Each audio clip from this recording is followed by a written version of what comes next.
बहनों, मातृशक्ति को नमन। चैनल 24+ न्यूज़ के खास, विशेष, मनमोहक, हमारे रोम रोम को पुलकित करने वाला, आनंदित करने वाला, शांति देने वाला, हमारी प्रज्ञा को जागृत करने वाला, हमारी बुद्धि को सुबुद्धि बनाने वाला और कई तरह के धर्म दर्शन शिक्षा के संबंधी सूत्र बताने वाला, हमारा जीवन कैसे अच्छा बने इसके बारे में व्याख्या करने वाला, हमारी लाइफ स्टाइल के बारे में, हमारे व्यक्तित्व विकास के बारे में, हमारा जीवन आदर्श बने उसका सूत्र देने वाला पुनरुत्थान कार्यक्रम में आपका हार्दिक स्वागत, अभिनंदन है, सत्कार है। पुनरुत्थान कार्यक्रम में हम प्रतिदिन नए नए विषयों के साथ में प्रवेश करते हैं। हर विषय को बहुत ही सांगोपांग, होलिस्टिक और बहुत ही सुंदर तरीके से बनाया जाता है और उसमें ऐसी सामग्री डाली जाती शोध परक कि हर वर्ग के, हर उम्र के, हर इंटरेस्ट के और हर मेंटल स्टेटस के व्यक्ति के लिए उपयोगी हो और उसमें से वह कुछ खुराक लेकर के अपने जीवन का निर्माण करे। पुनरुत्थान कार्यक्रम जीवन के निर्माण के लिए कार्यक्रम है, विधायक भावों को प्राप्त करने का कार्यक्रम है। इसी क्रम के अंदर आज हम एक बहुत बड़ा दार्शनिक विषय लेकर के आपके सामने प्रस्तुत हो रहे हैं। आज का हमारा विषय है धर्म एक स्वरूप अनेक।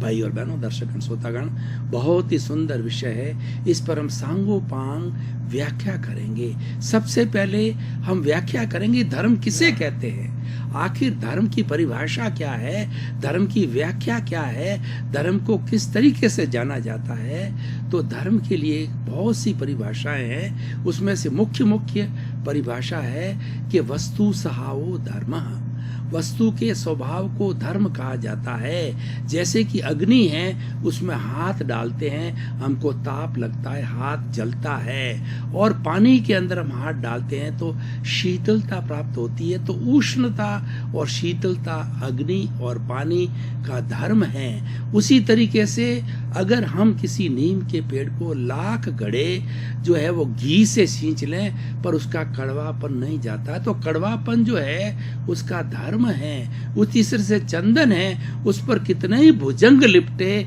कितना ही जहर छोड़े, लेकिन उसकी सुगंध नहीं जाती है, तो उसका सुगंध उसका धर्म है। तो वस्तु के स्वभाव को धर्म कहा जाता है। और दूसरा है कि जो धार्यति इति धर्म, जो धारण किया जाता है उसको धर्म कहते हैं। यानी हम कुछ अच्छे विचार, कुछ अच्छे नियम, कुछ एथिक्स, कुछ सूत्र, कुछ मंत्र, कुछ शिक्षाएं जीवन में धारण करते हैं जिससे कि हम अच्छे इंसान बने, तो उसको हम धर्म कहते हैं। और कहा जाता है आत्मशुद्धि साधनम धर्म, धर्म वो साधन है जिससे हमारी आत्मा की शुद्धि होती है। आत्मा भी उस अशुद्ध फॉर्म में हमारे शरीर के साथ में, जड़ के साथ में जुड़ी हुई है, और ऐसा साधन जिससे उसकी शुद्धि होती है उसको धर्म कहा जाता है। और धम्मो मंगल मुक्ति टंग अहिंसा संयमो तवो, धर्म एक उत्कृष्ट मंगल है। दुनिया में सबसे बड़ा उत्कृष्ट मंगल, सबसे बड़ा कल्याणकारी अभ्युदय करने वाला मंगल है, वो धर्म है। कौन सा धर्म? जिसमें अहिंसा हो, संयम हो और तप हो। अहिंसा का अर्थ होता है प्राणी मात्र को कष्ट न देना, किसी प्रकार का कष्ट न देना अहिंसा है। संयम का अर्थ होता है अपने आप को संकोच करना, हर जीवन की प्रवृत्ति के अंदर संकोच करना, ताकि अन्य जीवों को सुविधाएं उपलब्ध हो सके, स्थान उपलब्ध हो सके, भोजन उपलब्ध हो सके, उनको रहने की व्यवस्था हो सके। तो इस संयम करना और प्राणियों का हनन न करना, ये संयम कहलाता है। और तप का अर्थ होता है शोधन करना, हमारे भीतर की प्रक्रिया है, शोधन की प्रक्रिया है। जब सोने का शोधन किया जाता है तब वो कुंदन बन जाता है, 24 कैरेट का सोना बन जाता है, अशुद्धि निकल के शुद्धि हो जाती है। उस तरीके से हमारे भीतर, हमारे चित्त को शुद्ध करने के लिए तप एक बहुत बड़ा माध्यम है। तप एक रासायनिक क्रिया जिससे शुद्धिकरण होता है। तो ये धर्म की परिभाषा है। ऐसी अनेकों परिभाषाएं हो सकती है, लेकिन कुल मिलाकर के धर्म वह तत्व है जो कि प्राणी मात्र का हित करता है और सबको आत्मतुला के तराजू पर तोलता है। धर्म सभी प्राणियों को, सभी जीवित प्राणियों के जो भीतर विराजमान शुद्ध आत्मा भगवान है, उन सबको एक दृष्टि से देखता है, वो एक जैसी मानता है, उसके अंदर कोई अंतर नहीं है। मात्र जो अंतर उसके शरीर का है वो अलग अलग प्राणी के कर्मों के भुगतान के लिए वो शरीर मिला है, और वो सारा अंतर है अपने अपने कर्मों के कारण वो विविधता है। इस संसार में जितनी चेतन पदार्थों में विविधता दिखाई देती है वह उन चेतन पदार्थों के द्वारा, उन चेतन तत्वों के द्वारा ग्रहण किए गए पूर्व जन्म में कर्मों के कारण होती है। लेकिन भीतर विराजमान सबका एक है, राम का हो, कृष्ण का हो, कीड़े का हो, मकोड़े का हो, पेड़ का हो, पौधे का हो, मेरा हो, आपका, सबका चेतन, सबका जो शुद्ध आत्मा भगवान है, सबका एक है। और यही आत्मा परमात्मा बनती है।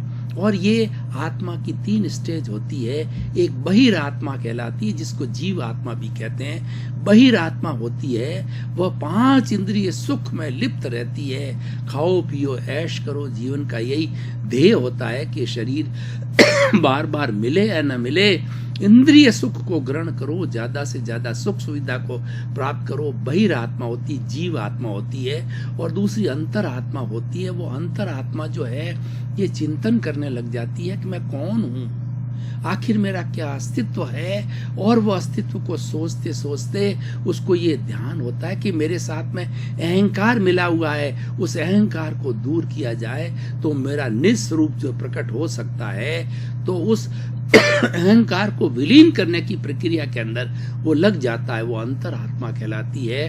वो शुद्ध आत्मा कहती है, एक परमात्मा की अवस्था होती है जो कि बिल्कुल विशुद्ध अवस्था के अंदर होती है, अशरीरी होती है, वो मोक्ष में विराजमान होती है। और शुद्ध आत्मा इस शरीर में विराजमान है, उसको मूल अवस्था के अंदर आना है, मूल अवस्था में आने की वो कोशिश करती है, इसीलिए वो शरीर के अंदर विराजमान रहती है। ये सारी चीजें धर्म से जुड़ी हुई है।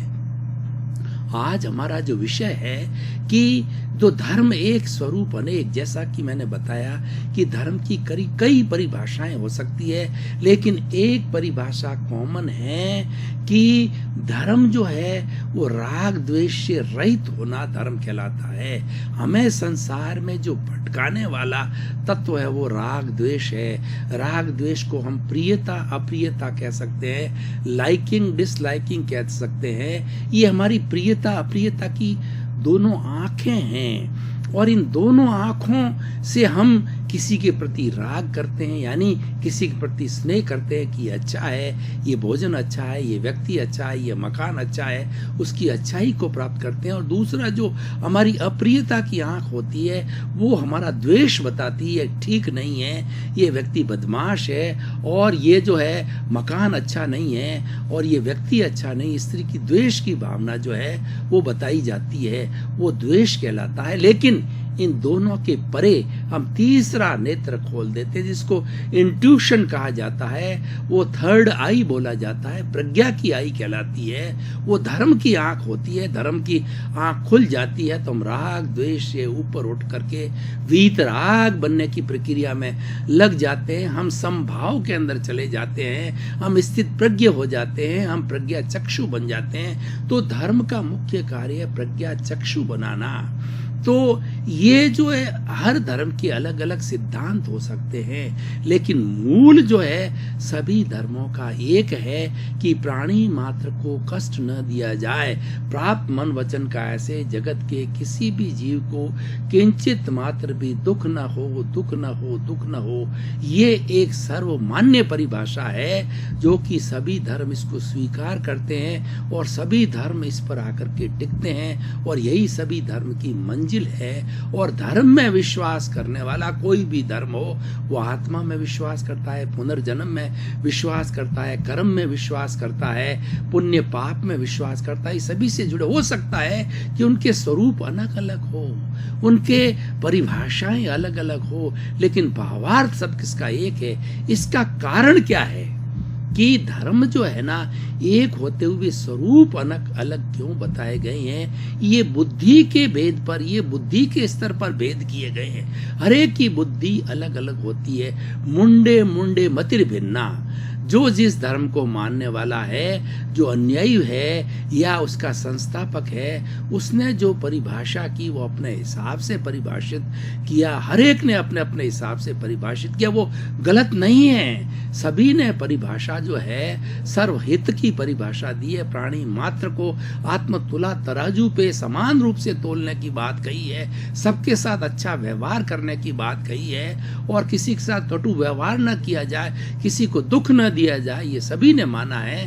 लेकिन वह स्वरूप जो है बुद्धि के भेद पर जो है, बुद्धि के कारण वो अलग अलग स्वरूप नजर आते हैं। लेकिन हम जब बुद्धि के परे जाते हैं, बुद्धि तक हमारे शब्द की पहुंच है, और बुद्धि के परे जब हम अवचेतन मन में जाते हैं, जब हम अनकॉन्शियस, जब सबकॉन्शियस माइंड के अंदर जाते हैं, जो कि लेशिया का जगत है, और उस जगत के अंदर जाते हैं तो वहाँ शब्द समाप्त हो जाते हैं। शब्द है वहाँ पर वाइब्रेशंस के अंदर बदल जाते हैं। भीतर वाइब्रेशन चलती है, वो शब्दों के द्वारा बुद्धि पे आता है, और बुद्धि जब भीतर जाती है तो शब्द है वाइब्रेशन के विलीन हो जाते हैं, और वो वाइब्रेशन जब कलर का सहारा लेती है तो कलर्ड वाइब्रेशन होती है। प्रशस्त लेशिया और अप्रशस्त लेशिया हो जाती है। प्रशस्त लेशिया है जो होती है वो 3 तरह की होती है, तेजो पद्म और शुक्ल लेशिया होती है। ये ब्राइट कलर की होती है, ये एक रूपक के रूप में है। ब्राइट कलर के अंदर जो चमकता हुआ, जो हमारा जो पिंक कलर होता है, जो सूर्य जो उगता है लालिमा लिए होता उगते समय में, वैसा कलर होता, अरुण कलर होता है। अरुण कलर की जो चमकता हुआ कलर होता है, वह जो है वह हमें जो हमारी तेजोलेशिया है, हमारी तेजोलेशिया जो है हमें शांति देती है, हमें एकदम शांत कर देती है। हम चाहे कितने भी टेंशन में हो, और तेजोलेशिया का जब वाइब्रेशंस भीतर से आते हैं तब हम एकदम शांत हो जाते हैं। और दूसरी जो लेशिया होती है वो पद्म लेशिया होती है, जो गहरे हल्दी के कलर की ब्राइट लेशिया होती है। वैसा अग्नि का कलर होता है, चमकता हुआ पीला कलर। जब इस तरीके के वाइब्रेशंस भीतर से हमारे अवचेतन मन के ऊपर उतरते हैं तो उस समय में आनंद की प्राप्ति होती है, प्रसन्नता की प्राप्ति होती है। और प्रसन्नता ही हमारे जीवन का जो है सार है, हमारे जीवन का लक्ष्य है। हर व्यक्ति, हर प्राणी आनंद चाहता है, वो आनंद के लिए कार्य करता है। आज हम देखें इस दुनिया के अंदर लोग कुबेरपति बनते हैं, लोग पद प्रतिष्ठा को प्राप्त करते हैं। किस लिए करते हैं? अपने आनंद की प्राप्ति के लिए करते हैं। तो आनंद हमारे जीवन का सार है, आनंद हमारे जीवन का उसूल है, आनंद हमारे जीवन का एम है, ध्येय है। ये हमको जो है पद्म लेशिया से प्राप्त होती। तीसरी शुक्ल लेशिया होती है, एकदम वाइट कलर चमकता हुआ, वो शुक्ल लेशिया प्योरिटी की कहलाती है। 24 आवर्स का कैरेट का जो सोना होता है वो जो हमारी शुक्ल लेशिया होती है। शुक्ल लेशिया के अंदर हमारे प्योरिटी हो जाती है। प्योरिटी का अर्थ होता है कि हमारे में विचार इतने शुद्ध हो जाते हैं, हम किसी के प्रति राग द्वेष नहीं रखते, किसी के प्रति बुरे भाव नहीं रखते हैं, किसी के प्रति बुरी भावना नहीं रखते हैं। और 84 लाख जीवा योनि प्राणियों के भीतर विराजमान शुद्ध आत्मा भगवान को निर्दोष दृष्टि से दर्शन करने के लिए हम लग जाते हैं। प्राणी मात्र के अंदर हम एक सी आत्मा के दर्शन करते हैं। ये हमारी शुक्ल लेशिया का प्रभाव होता है। ये प्रशस्त लेशियाएं होती है, और अप्रशस्त लेशियाएं वाइब्रेशंस भीतर। मैं ये बात क्यों कह रहा हूं कि धर्म एक क्यों है? ये इस वजह से एक है, और उसके स्वरूप अनेक क्यों हैं कि उनकी परिभाषाएं अलग की है। स्वरूप एक होने का अर्थ, अनेक होने का अर्थ ये है कि वो शब्दों में व्याख्यायित की गई है, वो बुद्धि के स्तर पर किया गया है। और मैं जो बात कर रहा हूँ सब कॉन्शियस माइंड के स्तर पर, शब्दों के स्तर पर बात नहीं कर रहा हूँ। वो मैं जो अक्षर पे नहीं, मैं अक्षर पर बात नहीं कर रहा हूँ, मैं अक्षर पर बात कर रहा हूँ। तो वो भीतर के अंदर जो हमारी अप्रशस्त लेशिया होती, कृष्ण नील और कापोत लेशिया, कृष्ण कलर डार्क जो है वो ब्लैक कलर की होती है। ये अति हिंसा के भाव होता है, पंचेंद्रिय वध करना, किसी प्राणी को मारना, किसी प्राणी को काटना, पीटना, कसाई का काम करना, स्लॉटर हाउस का काम करना, मर्डर करना, ऐसे भाव जो है वो पैदा करती है और व्यक्ति वैसा करने लग जाता है। तो ये हमारी कृष्ण लेशिया है। और जब नील लेशिया जब आती है तो नील लेशिया जो है हमारे भीतर जो है उससे थोड़ा न्यून भाव पैदा करती है। छल कपट क्या भाव पैदा करती है? किसी को ठगना है, झूठा माप तोल करना है, किसी को धोखा देना है, किसी के साथ चीटिंग करना है, किसी का पैसा हजम कर देना है, किसी का प्रॉपर्टी हजम कर देना है। झूठ तोल का जितना भी संसार है वो हमारा नील लेशिया की होती है, नीले रंग की डार्क कलर की होती है। अप्रशस्त लेशियाएं डार्क कलर की होती है और प्रशस्त लेशियाएं होती है ब्राइट कलर की होती है। क्यों? ब्राइट जो है ज्ञान का सूचक है और डल कलर है वो अज्ञान का सूचक है।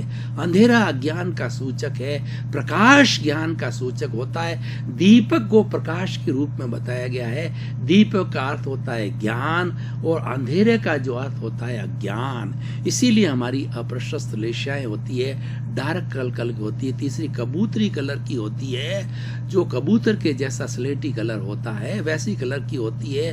वो और न्यून होती है, उसके अंदर छोटे मोटे हिंसा के भाव आते हैं, उसके अंदर जो व्यक्ति को एंजॉयमेंट के भाव आते हैं कि जीवन को आनंदित है। धर्म ध्यान की उसमें व्याख्या नहीं रहती है। व्यक्ति धर्म की तरफ नहीं जाता हो, खाता है, पीता है, ऐश करता है, ऐसी करता है, इंद्रिय सुख को भोगता है। तो इस तरीके से ये वाइब्रेशंस की वजह से जो है वो धर्म एक कहा गया है। उसके अंदर उस वाइब्रेशन के जगत के अंदर चाहे ईसा मसीह जाए, चाहे जीसस क्राइस्ट ईसा मसीह जाए, चाहे जो है वो मोहम्मद साहब जाए, चाहे जो है वो हमारे जो गुरु नानक जाए, महावीर जाए और ऋषभ भगवान जाए, 24 तीर्थंकर जाए या बुद्ध भगवान जाए, कोई भी उस क्षेत्र के अंदर जाता है तो सबको एक सी वाइब्रेशंस नजर आती है, एक सा सत्य नजर आता है। और इसीलिए वो एक सा सत्य जब परिभाषित करते हैं उसमें मंशा एक सी दिखाई देती है,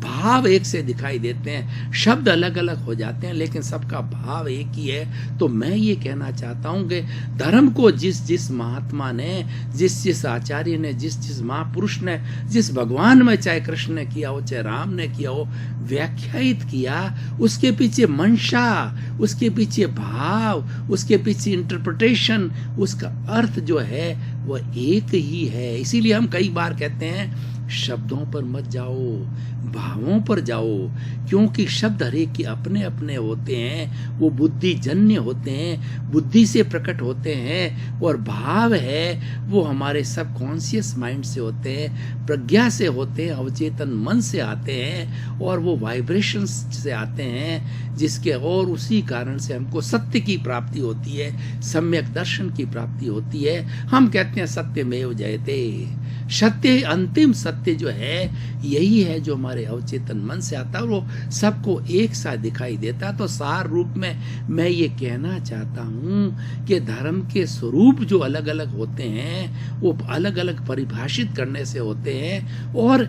इस धर्म के साथ में संप्रदाय भी जुड़ता है। देखिए मैं आपको एक उदाहरण देना चाहता हूँ। जैसे केला है, उसके ऊपर छिलका होता है, भीतर गुदा होता है, बिना छिलके के केला रह नहीं सकता है और छिलके से कारण ही केला पैदा होता है। छिलका नहीं हो अकेला गुदा हो नहीं सकता है। हर एक का अपना अपना छिलका होता है। हमारे शरीर पे ये चमड़ी है जो शरीर के अंदर इतना बड़ा सिस्टम जो है, जाल है, उन सबको ढक के रखती है, बांध के रखती है, उसकी सुरक्षा करती है। उसी तरीके से छिलका केले की सुरक्षा करता है। तो छिलका संप्रदाय है। संप्रदाय के बिना धर्म हम कैसे जिएंगे?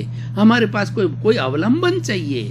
हमें मंदिर जाना पड़ेगा ईश्वर की उपासना करने के लिए, किसी भगवान का आलंबन लेना पड़ेगा तो और कोई मंत्र की साधना करनी पड़ेगी, जप की साधना करनी पड़ेगी।